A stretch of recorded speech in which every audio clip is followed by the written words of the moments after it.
श्री हरिवंश श्री राधा वल्लभ श्री हरिवंश। भगवती लक्ष्मी जी भगवान विष्णु की नित्य शक्ति हैं।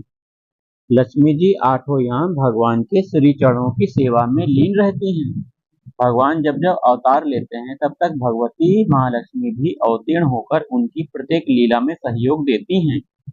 इनके आविर्भाव के अनेक आख्यान पुराणों में आते हैं।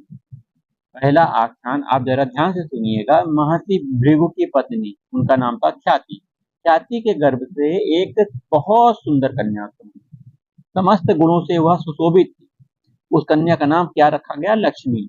जब बड़ी हुई लक्ष्मी तो नारायण जी के गुण प्रभाव का वर्णन लक्ष्मी ने सुना। इससे उनका हृदय भगवान में अनुरक्त हो गया। वे भगवान नारायण को पति रूप में प्राप्त करने के लिए समुद्र तट पर घोर तपस्या करने लग गईं। तपस्या करते करते भैया 1000 वर्ष बीत गए। तो लक्ष्मी जी की परीक्षा के लिए देवराज जी ने मन बनाया और उन्होंने एक छद्म वेश भगवान विष्णु का रूप धारण करके लक्ष्मी जी के पास आ गए और उनसे कहा कि वर मांगो। लक्ष्मी जी ने उनसे कहा कि आप मुझे विश्व रूप का दर्शन करा दीजिए। इंद्र वहाँ से लज्जित हो गए क्योंकि वो विश्व रूप का दर्शन ही नहीं करा पाते। अतः भगवती लक्ष्मी को कृतार्थ करने के लिए स्वयं भगवान विष्णु पधारे। भगवान ने देवी से वर मांगने के लिए कहा। उनकी प्रार्थना पर भगवान ने उन्हें विश्व रूप का दर्शन करा दिया।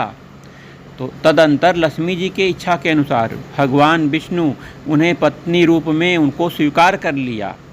लक्ष्मी जी के प्रकट होने की दूसरी कथा जो है वो समुद्र मंथन की है, जिसमें देवगणों ने दैत्यों से संधि करके अमृत प्राप्ति के लिए समुद्र मंथन का कार्य किया था। मंदराचल पर्वत की मथानी बनाई गई, वासुकी नाग की रस्सी बनी। भगवान विष्णु स्वयं कछुए के रूप को धारण करके मंदराचल के आधार बने। मंदराचल को उठाया उन्होंने। इस प्रकार मंथन करने पर क्षीर सागर से बहुत कुछ निकला। कालकूट विष निकला, कामधेनु गाय निकली, उच्चैश्रवा नमक अश्व घोड़ा निकला, एरावत हाथी निकला, कौस्तुभ मणि कल्प वृक्ष अप्सराएं लक्ष्मी जी निकली, वारुणी चंद्रमा शंख धन्वंतरी अमृत आदि प्रकट हुए। क्षीर सागर से जब भगवती लक्ष्मी देवी प्रकट हुई तो वो खिले हुए श्वेत कमल के आसन पर विराजमान थी। लक्ष्मी जी के श्री अंग से दिव्य कांति निकल रही थी। उनके हाथ में कमल था। लक्ष्मी जी का दर्शन करके देवता महर्षिगण प्रसन्न हो गए।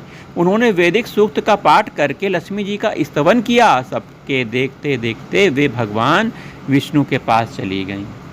तो लक्ष्मी जी के अवतार की ये 2 कथाएं हैं, इनको आप ध्यान से सुनिएगा। राधा वल्लभ श्री हरिवंश श्री वृंदावन श्री वंजन। जय जय श्री राधा, जय जय श्री राधा, श्री राधा, श्री राधा, श्री राधा।